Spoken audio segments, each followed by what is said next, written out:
नाशिक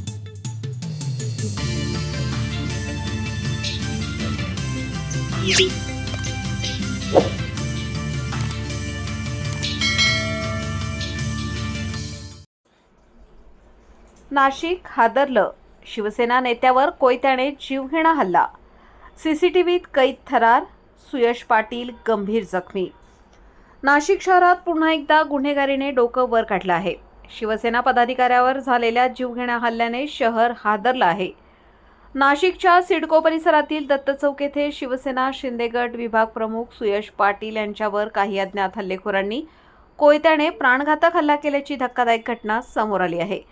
मिळालेल्या माहितीनुसार 6 ते 7 जणांच्या टोळक्याने अचानक हल्ला करत पाटील यांच्यावर सपासप वार केले.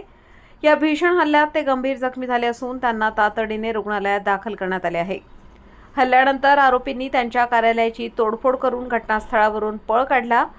या संपूर्ण घटनेचा थरार सीसीटीव्ही कॅमेऱ्यात कैद झाला असून पोलिसांनी फुटेजच्या आधारे तपास सुरू केला आहे. प्राथमिक तपासात हा हल्ला पूर्व वैमनस्यातून झाल्याचा संशय व्यक्त करण्यात येत आहे. दरम्यान घटनेनंतर परिसरात तणावाचे वातावरण निर्माण झाले असून कायदा व सुव्यवस्थेचा प्रश्न पुन्हा ऐरणीवर आला आहे. पोलिसांनी या प्रकरणी गुन्हा दाखल करून आरोपींचा शोध सुरू केला आहे. या घटनेमुळे नाशिकमधील सुरक्षेवर गंभीर प्रश्न निर्माण झाले आहेत. आता पाहणं महत्त्वाचं ठरणार आहे की आरोपींवर किती वेगाने कारवाई होते.